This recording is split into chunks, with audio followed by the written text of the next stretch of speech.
Welcome to the 10th episode of Own It or Quit It, the Career Wake Up Call. Hi, Jason. Can you believe this is our 10th sitting, our 10th Yeah, I session? know. It's unbelievable, Janji. So good to see you again as always. But yeah, it's like, we started this journey a while back and we said, could we even do a podcast series and what would it look like? And now we're on our 10th episode. It's kind of amazing. Well, it's amazing and it is a celebratory moment, and we agreed that we're gonna dedicate this session to celebrate success, right? I think we both feel um, kind of amazed and very happy about this milestone. This was coming out of a brainstorming, and we knew very little about how to run a podcast, and I'm sure we are making a lot of mistakes. But hey, we have a standard audience. I can see who is subscribing to our channel, and we are still talking. And I feel like, I don't know how about our audience. Hopefully, they also get a lot out of these conversations, but I take a lot out of them. So thank you so much being such an amazing partner on this Oh, journey. the feeling is absolutely mutual. And I will tell you from the subscribers that we have, they're very, interested by this. So just thank you to our audience. Thank you for allowing us to continue to do this because we're only doing this because there's value that hopefully we're providing to all of you. But yeah, it's been such a great journey, Janji. So thank you for working with me on this. Fantastic. So kick us off. Where should we go Yeah, from here? Yeah, I think, so we've covered off a few different topics over the last few episodes. I thought this time around we would cover off an important one, which is all around celebrating and owning our career successes and wins. So obviously today is our 10th episode, and that's like an achievement for us, and we're going to talk about it and celebrate it. But I think also in our careers, there's multiple opportunities for us to be able to do that. So today's episode is going to be all about owning and celebrating career successes. So I think for the first thing we should probably think about is, how does it feel for us to be able to celebrate? And, has there ever been an opportunity where you were hesitant to celebrate? And, obviously, congratulations on 10 episodes. Oh, brilliant. Well, I don't know how much celebration or celebrating publicly is a cultural thing. Um, Certainly, I'm coming from a culture where keeping your head down and being humble was praised in the times when I grew up. On the other hand, celebrating family, celebrating personal events is very much part of the culture where I'm coming from. So I always was wondering, where is this dual thing coming from? That on one hand we have rituals, we mark special days, but when it comes to own your success and talk about it publicly, then it becomes a little bit, you shy away from. And I definitely felt that for a long, long time. Those of you who are following my newsletter on LinkedIn, the Career Journal, you saw my first confession, which was about, I've been 3 years in my business when I first opened my mouth on LinkedIn, and I felt so awkward about it. I'm still am a little bit, but I needed to hear it from a teacher of mine who said that, talking about your successes and what you do is a service to your clients, because there are people out there who need exactly the support that you're offering. So it needed a bit of encouragement. It didn't come naturally. But I must say, today, I'm without hesitation celebrating this key milestone, doing this with you. Yeah. How about I you? feel, yeah, I feel very similar, right? I think my Indian background and kind of the heritage and usually that cultural aspect is very similar in terms of keep your head down, do good work, you'll be recognized for the good work. But I think sometimes we realize that maybe we're not recognized when we think we should be recognized. And if you don't know how to recognize yourself, it can become a little frustrating because now you're expecting all of your value to come from external audiences and your manager, your organization, do they recognize you? Do they see you? And when they don't, it becomes incredibly frustrating, especially if you don't feel comfortable talking about yourself. And I think in this day and age, you have to feel comfortable sharing your wins. And I think what we're going to talk about is how do you do it the right way? How do you do it so Yeah. that it doesn't feel like boasting, that it doesn't feel like, it's adding to like some sort of toxic culture, right? So, Yeah. with that, I think we'll jump right into today's topic. So, why don't you kick us off and lead us into why do people even hesitate to share and have their career success wins? They work hard for it. So, what keeps people from even getting into this topic? I was obviously doing a bit of thinking before ahead of our discussion today, and I was asking around. I was asking my clients, my friends, my family, and it all kind of boiled down for me for a feeling, which is envy. Um, Envy is real. We all, anyone who has a sibling knows envy from a very early childhood. I definitely know it. I have a younger sister who is just 1 year junior to me. So I don't remember when I was not envious. Um, but also envy has a lot of, negative connotation. And, there are fairy tales where, the envious one is punished. In when it comes to values, this is not necessarily something we proudly say that I'm envious, I'm an envious person, or I feel envious when I see someone else's success. Yes, yet it is there. And I think there is no shame around talking about it, how we go around envy and how we reframe envy in a way that from a kind of blocker of celebrating success and progress, it becomes a fuel actually. So bear with me, to kind of take you through my thinking process where I got to. So one of my very successful young clients, who kind of, early in her career, but, a couple of steps already made really incredible success. She keeps telling me that she tends to downplay her success to avoid, envy, receiving envy, because she's worried that if her, head is above the parapet, she's gonna be punished or she's going to call bad things upon her. We've all seen that. I mean, the world literature is full of stories, and we've all seen in our environment of that. And where is this coming from? It's a feeling where you're you can't be content with somebody having something or achieving something that you're not, and therefore that creates a tension in you, and then you have to do something to kind of release that tension. And very often what you tend to do is to make a damaging comment, or you kind of downplay that person's importance, or you spin in something that kind of diminishes a little bit the achievement. So it kind of becomes less of a stretch for you, and therefore you kind of, the tension goes away. But the problem with that if that's what you do, that's what you expect. So it kind of locks you in a world where you sign up for there is not enough for all of us. It's scarcity. We need to compete for the attention, for the success, for the resources. And the world is dangerous because anyone can throw you under the bus if you put your head above the parapet. So how to get out of this cycle? Well, this is definitely my practice that I'm doing it consciously and deliberately, is to sign up for the opposite of scarcity, which is abundance, and train myself to believe that there is enough for all of us. And actually, celebrating another person's success may open opportunities, in kind of new ways, even for me.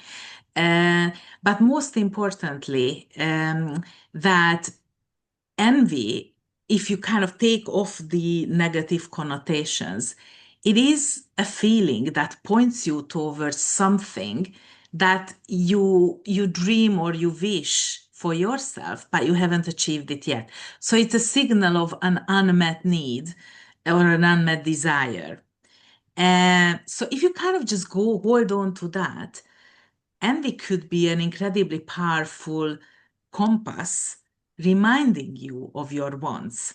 because sometimes, we don't even know what we want. But when you feel envious, if you kind of stop the process of, okay, let's kind of pull down the other person, and you just allow yourself to think, so why am I feeling envious here? Is it because I have something to do in that area, what that other person does? Is there a job I need to do there because I want that as well?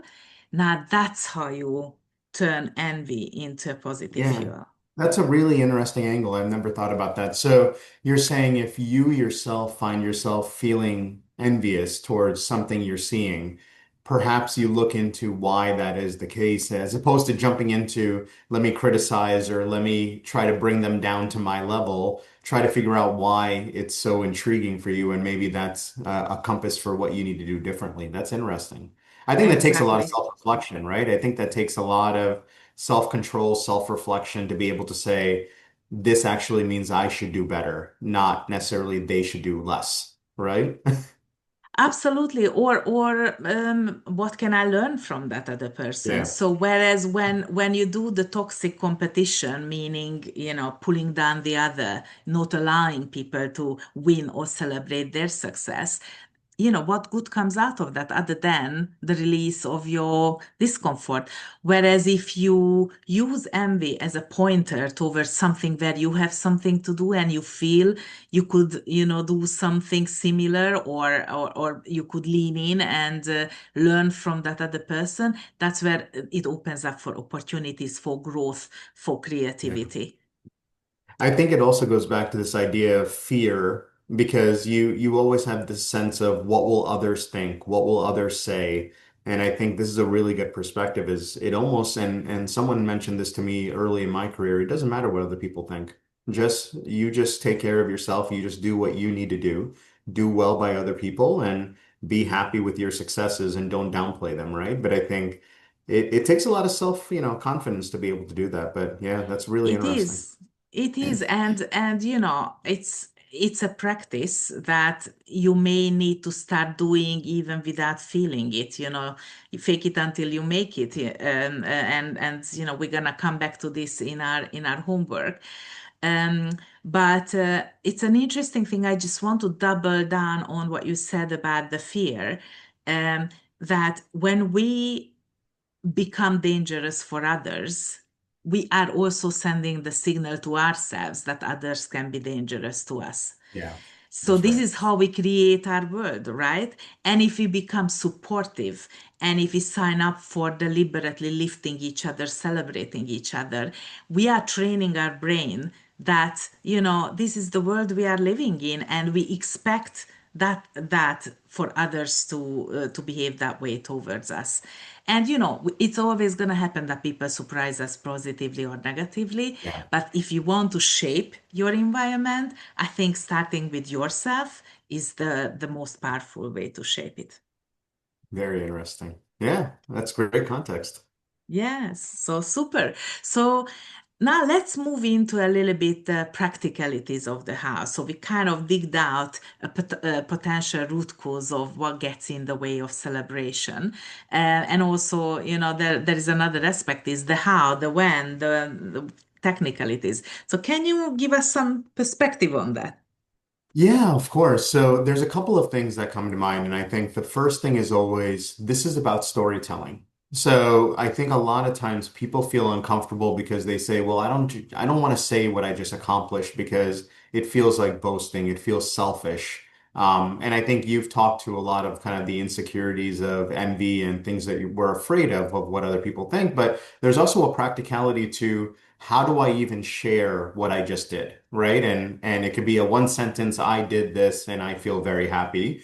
Or you can tell a little bit of the story. And I think that's the first thing we want to focus on is how do you do storytelling? So when I kind of help and coach people through this, the first thing is context. I think especially when people want to hear about your successes, they want to hear about why it was successful or perhaps why it was needed. So especially in the corporate world, there's always going to be a business challenge, a problem, an issue that was you were facing. When you're sharing your successes, share also why this was an important thing for the organization. So now we're taking a step back. We're talking about the organization as the beneficiary of this. And then I Hmm. think the second thing is also you include the team and the cross-functional partners that enabled your success. So I think there's always examples of when leaders stand up at big meetings and town halls and they talk about how my team did this and there's a bunch of people that were behind that win that feel unrecognized, they feel Mm. invisible. And that's usually what leads to frustration. So if Mm. you're going to talk about your success, you absolutely have to reference the people that enabled the success. Because now you're not just talking about yourself, you're actually talking about a group of people that achieved something for the context of the company, right? And I think that's a very important piece of this because now it's no longer a selfish thing. You're actually shining a spotlight on other people that perhaps would not feel comfortable sharing the success, and you're sharing the stage with people. And I think that could be a really simple way to be able to kind of, talk about yourself, but not feel as icky that, it's Mm. a selfless, promotion of yourself. It's actually about the context. And then the other thing is also what did you learn from this? Sometimes when you share successes, there's things that either were aha moments or things that you learned along the way. So I think it's important to include that context as well. But yeah, I would say like that piece of storytelling is something that a lot of us don't do. I know in marketing, when we talk about our brand strategies, when we talk about our products, we like to tell stories, right? Because it Mm. engages the consumer, it brings them in, you connect with them on an emotional level because you're talking about these really important relationships and you're talking about the role the brand plays for consumers. So when we think about ourselves, we are a personal brand. And I think, a few episodes ago, we talked about personal branding. This is a piece of it. Your Yeah. personal brand is also your career successes, but it's about the storytelling and how well you do it. What do you think? Does that make sense to you? Absolutely. And what keeps coming back in my mind is to own and share your success. And the sharing piece is how you can be inclusive in the success story. We talked about childhood earlier on in the conversation, and I just want to bring back, when children really pay attention to a story, usually parents pepper in them. Like, there is a little girl, blonde, Yeah. she was walking in the front. We love stories about ourselves. And when you're a leader and you're able to share a success story that is about us, then that suddenly you have all that power behind you that motivates people, that keeps us going. Whereas if it's you kind of claim the success, not very generously, then you come across brilliant and smart and all that Yeah. jazz, but you left a lot of people behind.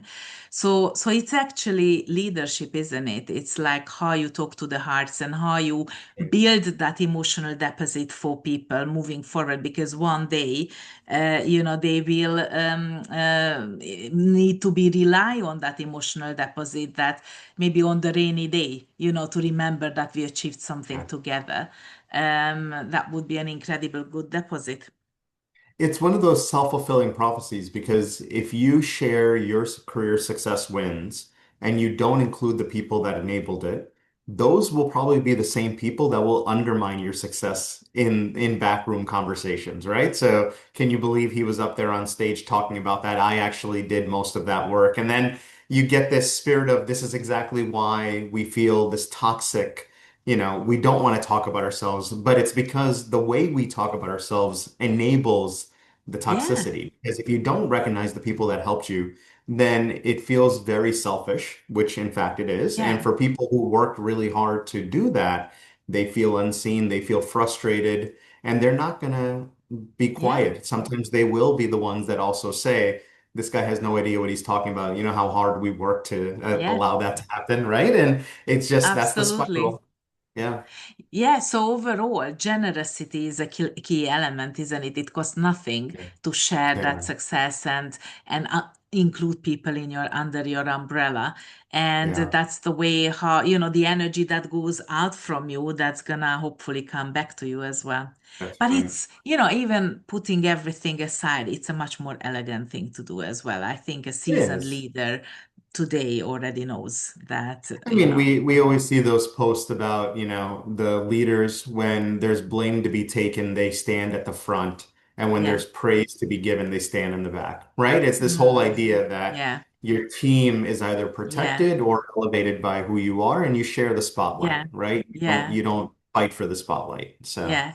yeah, And, a big no-go area is to steal someone's success. I mean, I think, we haven't even gone down that route because we kind of don't know anybody who did that. yeah, But especially if you're a leader, oh my God, I would say, as an HR person, I listen to a lot of stories, a lot of complaints.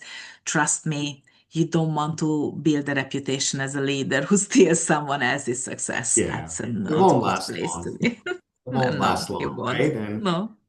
so the other thing, Junji, I wanted to talk about is, we talked about storytelling and the importance of Yeah. kind of crafting a good narrative. The second one is Yeah. where do you put it? Mm. So I do think that in this day and age, LinkedIn is an incredibly Mm-hmm. powerful resource. And, I feel like sometimes there's this negative kind of perception of LinkedIn because it feels like everyone's just shamelessly promoting. They're talking about how humble they are and how grateful they are. And it feels ingenuine. What I will say though is there is no better social platform out there to help you as a almost living resume. And why this is so important is right now in the media, we hear about layoffs, we hear about Mm. surprises that companies make based on profit and letting Mm. people go and you never were expecting it. And then all of a sudden you find yourself updating your resume, submitting it to all of these entities and the reality is a lot of these companies are using AI to Yeah. screen these resumes. So where else can you talk about yourself and where else could recruiters learn about you beyond a 1 or 2 page resume that's black and white, it's just letters. There's no storytelling there, right? It's very Yeah. hard to break through.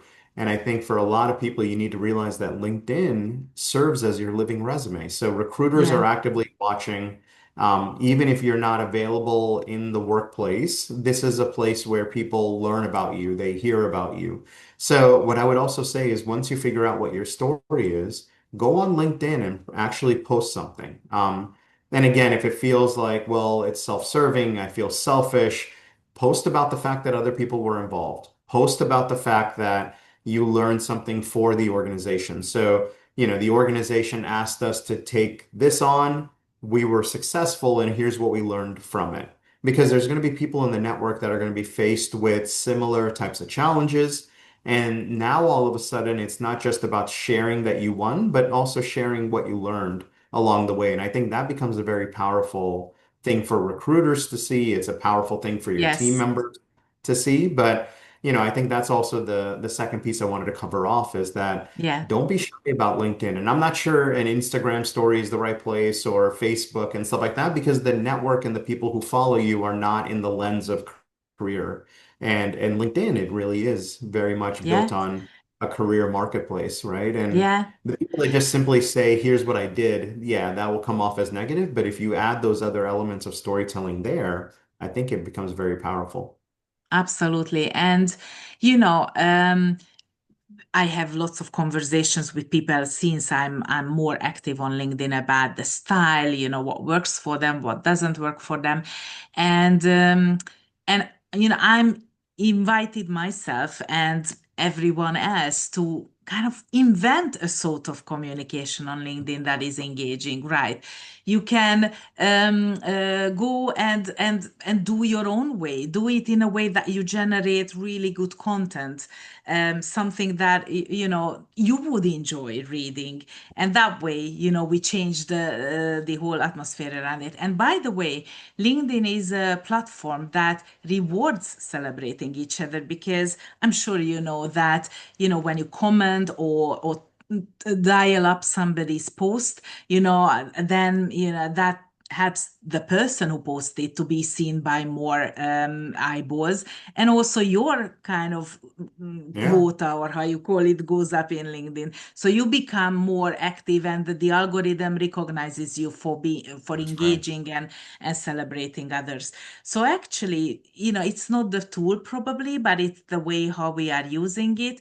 And I would say, why don't we try that differently? And maybe that is the nice segue to our homework, right? Um, so how about, guys, if you look back to your last 3 months and you think about a win or a success, where you were involved or your team was involved, and design a LinkedIn post that you would not cringe from, that you would enjoy, that you enjoy writing and you would enjoy reading, and you would feel, that yes, I want to stand behind this, I want to celebrate this. And then I also would suggest that find someone's celebratory post, and have them to celebrate. So be generous, share it. Yeah. Um, so two homeworks: one, find your 3 months, find your success in the last 3 months, and write a good post about it. Be smart, talk about, what it meant to you, what it meant to the organization, your aha moments, your key learnings, and find someone else's celebration and have them to celebrate, and see what happens. Yeah, absolutely. And maybe, we didn't talk about this in detail, but if you're a manager or you're a leader, really take consideration to recognizing others. I think Yeah, we work way too hard. There's too many people facing burnout these days. And one of the things that kind of pushes people over the edge is when they've been burned out and no one even sees them for it. yeah, So now it feels like, what absolutely. was all of this for? And I think a lot of people have that feeling right now. So Yeah, if you're a people leader, go out of your way to recognize them. Even if you think you've recognized them a second time, yeah, recognize them in a bigger audience. Sometimes yeah, leaders say, well, I mentioned it in my one-on-one how amazing you were. Well, maybe say it in the town hall. Maybe say it in yeah, the more public forum because people will get energy from that, right? So, yeah. absolutely. All right. Well, I definitely celebrate you and recognize you for being such an amazing podcast partner. Thank you so much for this last couple of times. We had so much fun doing this. So thanks so much, No, the Jason. feeling is mutual. When we got started, we weren't even sure how to record these things and upload them, and you Yes, figured it out a way, right? So I celebrate you. You're our tech guru on the podcast. So brilliant. yeah. All right. Okay. So see you at the next episode. See Happy you at the next anniversary. episode. Thank you. You too.